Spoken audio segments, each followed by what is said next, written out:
ہر عید پہ کوشش ہوتی ہے کہ کچھ نہ کچھ میسج امت تک پہنچایا جائے. تازہ تازہ رمضان المبارک کا مہینہ گزرا ہے اور عبادت کی وجہ سے دل بھی پسیچے ہوتے ہیں, صحیح. بات سمجھ بھی آ جاتی ہے. باتیں کرنے کو تو بہت زیادہ ہیں, لیکن ایک کریٹیکل بات جو آج صبح میرے ذہن میں آئی وہی آپ کے ساتھ شیئر کر لیتا ہوں. قرآن حکیم میں ایک آیت ہے, سورہ الاعراف کی آیت نمبر 179. یہ قرآن حکیم میں چند سخت ترین آیات میں سے ہے, اور اس میں اللہ تعالیٰ کی طرف سے ایک بہت بڑا یونیورسل ٹروتھ اور بڑی ہی ایک ڈینجرس خبر انسانیت تک پہنچائی گئی ہے. اعوذ باللہ من الشیطان الرجیم, بسم اللہ الرحمن الرحیم. وَلَقَدْ ذَرَأْنَا لِجَهَنَّمَ كَثِيرًا مِنَ الْجِنِّ وَالْإِنسِ, اور بے شک جنوں اور انسانوں کی اکثریت ہم نے پیدا ہی دوزخ کے لیے کی ہے. اللہم اجرنا من النار, آمین. لیکن یہ اللہ نے کوئی ظلم نہیں کیا, بلکہ اللہ تبارک و تعالیٰ نے اس کی ریزن بھی بتائی ہے. یہ اللہ کا ایکسپرٹ اوپینین ہے کہ یہ جو انسانیت اور جنات یہاں پہ آباد ہوئے ہیں, ان میں سے الٹیمیٹلی اکثریت دوزخ میں ہی جائے گی. بڑے کم لوگ ہوں گے جو جنت میں جانے میں کامیاب ہوں گے. جو سورۃ العصر میں بھی آیا, والعصر ان الانسان لفی خسر. زمانہ گواہ ہے اس بات پہ کہ ساری انسانیت گھاٹے میں ہے, سوائے ان لوگوں کے جو ایمان لے آئے, نیک اعمال کیے اور نیکی کی تلقین کرتے رہے اور صبر کی تلقین کرتے رہے. اس کے علاوہ پوری کی پوری انسانیت گھاٹے میں. اور دیکھ لیں زمانہ گواہ ہے کہ حضرت نوح علیہ السلام کے مخالفین تباہ و برباد کر دیے گئے, صرف 78 لوگ جو ہیں وہ کامیاب ہوئے. حضرت لوط علیہ السلام کی 2 بیٹیاں ان کے ساتھ بچائی گئیں, ان کی اپنی بیوی بھی, اور پوری قوم تباہ کر دی گئی. پوری انسانیت گھاٹے میں چلتی آ رہی ہے, سوائے ان لوگوں کے کہ جو ایمان لے آئیں گے, نیک اعمال اختیار کریں گے اور حق بات کی تلقین کریں گے اور صبر کی. یہاں پہ سورہ الاعراف کی آیت نمبر 179 میں ہے کہ بے شک جنوں اور انسانوں کی اکثریت پیدا ہی دوزخ کے لیے ہوئی ہے. بولے اعوذ باللہ تعالی. لہم قلوب لا یفقہون بہا, ان کو ہم نے دل دیے تھے, عقل دی تھی, لیکن وہ اس سے سوچتے ہی نہیں. وَلَهُمْ أَعْيُنٌ لَا يُبْصِرُونَ بِهَا, ان کو ہم نے آنکھیں دی تھی لیکن آنکھوں سے دیکھنے کا سا دیکھنا نہیں دیکھتے, عبرت نہیں پکڑتے. وَلَهُمْ آذَانٌ لَا يَسْمَعُونَ بِهَا, اور ان کو ہم نے کان دیے تھے لیکن سننے والا سننا سنتے ہی نہیں ہے. أُولَئِكَ كَالْأَنْعَامِ بَلْ هُمْ أَضَلُّ, ایسے لوگ چوپایوں کی مانند ہیں بلکہ ان سے بھی بدتر ہیں, جو اپنی عقل, آنکھیں اور کان استعمال کر کے حق بات تک پہنچنے کی کوشش نہیں کرتے. اولئک هم الغافلون, ایسے ہی لوگ ہیں جو اصل میں غافل ہیں. تو اللہ تعالیٰ نے یہ اس میں ایک غیبی خبر دے دی ہے کہ الٹیمیٹلی یہ ہونے والا ہے. مطلب کیا کہ اب جس نے تیاری کرنی ہے وہ خود تیاری کر لے. اس کو میں ایک مثال سے سمجھاتا ہوں کہ اس وقت تقریباً یہاں پہ 80 کے قریب لوگ بیٹھے ہیں, اور میں یہ کہوں کہ میں ایک گولی چلاؤں گا, جس کو بھی لگ جائے, تو ہم میں سے کیا ہر شخص یہ سوچے گا کہ یار ایک ہی گولی ہے, 80 بندے ہیں, کسی اور کو ہی لگے گی, ضروری ہے مجھے ہی لگنی ہے؟ ایسا تو کوئی نہیں سوچے گا, سب دڑکی لگا دیں گے. لیکن آخرت کا معاملہ کیا ہے؟ بخاری و مسلم دونوں کی حدیث ہے, متفق علیہ, کہ آدم علیہ السلام کو حکم ہوگا کہ جنتیوں اور دوزخیوں کو الگ کرو. حضرت آدم علیہ السلام پوچھیں گے کہ اے اللہ کتنے جنتی اور کتنے دوزخی؟ تو اللہ تعالیٰ فرمائے گا ہر 1000 میں 999 دوزخی اور صرف ایک جنتی. تو یہاں اگر 1000 بندہ اور میں کہوں ایک گولی چلے گی, ہر بندہ بھاگنے کی کوشش کرے گا. لیکن آخرت کے بارے میں یہ حال ہے کہ ہر ایک بندہ یہ امید لگایا ہوا ہے کہ وہ جو ایک بچے گا نا وہ میں ہوں گا. اور ادھر 1000 بندے کے اوپر ایک گولی چلائی جائے تو 1000 کا 1000 سوچے گا جو ایک پھڑکے گا وہ میں ہوں گا. بالکل 180 ڈگری سوچ ہے. یا اس کو یوں سمجھے کہ میں کیونکہ ایک گولی چلاؤں گا 999 بچ جائیں گے, ایک کوئی لگے گی. کوئی نہیں کہے گا یار 999 بچنے ہیں تو چلو ایک میں بھی ان میں بچنے والوں میں ہوں گا, کہے گا نا کدھر میں ہی نہ پھنس جاؤں. اور آخرت میں تو معاملہ بالکل الٹ ہے.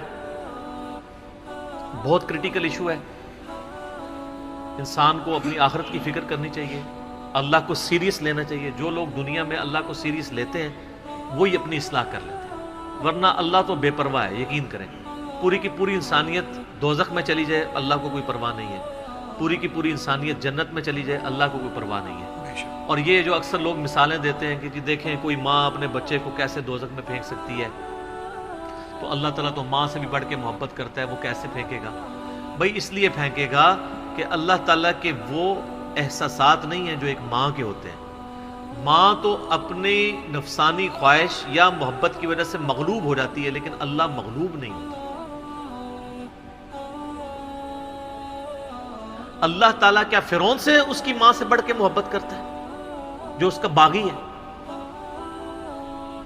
یہ محبت تو ان لوگوں کے لیے جو اس کے تابع فرمان ہو۔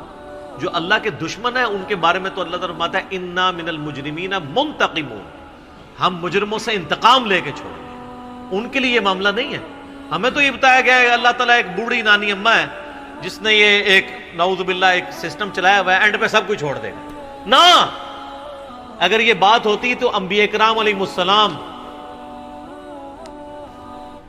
کی تعلیمات اس طرح کی نہ ہوتی کہ لوگ جو ہے وہ کیجول زندگی گزارنا شروع کرتے ہیں۔ بڑی سٹرکٹ تعلیمات۔ جامع ترمذی میں حدیث ہے کہ سیدنا عثمان غنی رضی اللہ تعالیٰ عنہ علیہ السلام کے بارے میں آتا ہے کہ وہ جب کبھی قبرستان جاتے تو اتنا روتے کہ ان کی داڑھی آنسوؤں سے تر ہو جاتی۔ تو صحابہ پوچھتے کہ آپ کے سامنے جب جہنم کا ذکر ہوتا ہے آپ پہ اتنی خشیت طاری نہیں ہوتی، لیکن قبرستان میں قبر کے سامنے یہ معاملات آپ کے ساتھ کیوں ہوتے ہیں؟ تو انہوں نے کہا کہ میں نے نبی علیہ السلام سے خود سنا تھا کہ قبر آخرت کی منزلوں میں سے پہلی منزل ہے، جس کی یہ منزل پھنس گئی اس کی اگلی منازل مشکل ہو جائیں گی، اور جس کی یہ منزل آسان ہوئی اس کی اگلی منازل آسان ہوتی چلی جائے گی۔ یہ وہ شخص کہہ رہا ہے جسے 3 دفعہ جنت کی بشارت ملی ہوئی ہے۔ ہمارے پاس کوئی جنت کا ٹکٹ نہیں ہے، اور ہماری بے پرواہی اپنے عروج کے اوپر ہے۔ اسی کو پنجابی میں کہا جاتا ہے نا، عقل نہ ہوئے تے موجیں ہی موجاں، عقل ہوئے تے سوچیں ہی سوچاں۔ جسے عقل نہیں ہوگی وہ موجیں مارے گا کیونکہ اسے پتہ نہیں ہے نا، لیکن جسے عقل ہوگی وہ سوچے گا کہ یار یہ معاملہ تو بڑا خطرناک ہو جائے گا۔ صحیح بخاری میں حدیث ہے، نبی علیہ السلام نے فرمایا آپ ایک جگہ سے گزرے، کچھ اصحاب آپس میں یعنی ہنسی مذاق کرتے ہوئے ہنس رہے تھے، تو آپ کھڑے ہو گئے، آپ نے فرمایا جو کچھ میں جانتا ہوں نا اگر تم جان لیتے تو بہت کم ہنستے، زیادہ رویا کرتے۔ بہت سیریس کیس بن گیا۔ صحیح مسلم میں حدیث ہے، آپ علیہ السلام فرمایا میں نے ارادہ کیا کہ میں اللہ سے دعا کروں کہ تمہیں عذاب قبر سنوا دے۔ دکھانے والی تو کہانی ختم سر، سنوا دے، لیکن مجھے ڈر ہوا کہ اگر تم نے عذاب قبر سن لیا تم اپنے مردوں کو دفنا نہیں چھوڑ دو، ایسی خشیت تم پہ طاری ہو گئی۔ لیکن یہ اللہ تعالیٰ نے سب کچھ پردے میں رکھا ہوا ہے سر۔ صحیح بخاری میں حدیث ہے کہ میت جو ہے وہ چارپائی پہ کلام کرتی ہے، نیک میت کہتی ہے مجھے جلدی جلدی میری جگہ کی طرف لے چلو، اور جو بری میت ہے وہ چیخو پکار کرتی ہے کہ مجھے کہاں لے کر جا رہے ہو۔ اور نبی علیہ السلام کے الفاظ ہیں صحیح بخاری میں کہ زمین و آسمان کی ہر مخلوق اس کی چیخیں سنتی ہے سوائے جنوں اور انسانوں کے، کیونکہ جنوں اور انسانوں کو اللہ تعالیٰ نے غیب کے پردے میں یہ چیزیں رکھی ہیں نا، اسی کے اوپر تو جنت ہے۔ ان الذین یخشون ربہم بالغیب لہم مغفرۃ واجر کبیر، جو لوگ بن دیکھے اپنے رب سے ڈرتے ہیں ان کے لیے مغفرت ہے اور اجر کبیر ہے۔ دیکھ کے تو سب نے مان لینا ہے، پھر سر اس سے بھی آگے اگر آپ چلے جائیں، صحیح بخاری میں یہ حدیث موجود ہے کہ جب میت کو سوالات کے جوابات نہیں آتے نا تو فرشتے اس سے پوچھتے ہیں کہ تجھے سوالات کے جوابات جو نہیں آئے یہ کیا معاملہ تیرے ساتھ ہوا؟ تو وہ کہتا ہے میں تو وہی کہتا تھا جو لوگ کہتے تھے، سن سنا کے سننی، تم نہیں پڑھ پڑھا کے سننی نہیں۔ تو فرشتے کہتے ہیں تو نے خود پڑھ کے سمجھنے کی کوشش کیوں نہیں کی؟ پھر فرشتے اسے ایک گرز مارتے ہیں جس سے وہ زمین کے اوپر بالکل جس کو کہتے ہیں نا پیرلل ہو جاتا ہے، زمین کے خاک بن جاتا ہے، اور اس کی جو گرز کی اگینسٹ اس کی چیخو پکار ہے اس کو جن و انس کے علاوہ تمام مخلوقات سنتی ہے۔ اگر یہ سن لے تو ظاہر ہے یہ تو پھر انسان کے بچے نہ بن جائیں، یہ اللہ نے پردہ رکھا ہے، ورنہ تو آپ بڑے بڑے بزرگوں کو دفنا کے نکل رہے ہو نا، ان کے پردے جو ہے نا وہ جنازہ یعنی اس قبرستان کے گیٹ تک پہنچتے ہوئے ساری بزرگی کھل گئی ہو، دڑل کی بات پیچھے سے آ جائے۔ لوگ ویسے بزرگی کا دعویٰ بھی پھر چھوڑ دیں گے، وہ ڈرتے رہیں گے نا. تو یہ اللہ نے پردے رکھے ہوئے.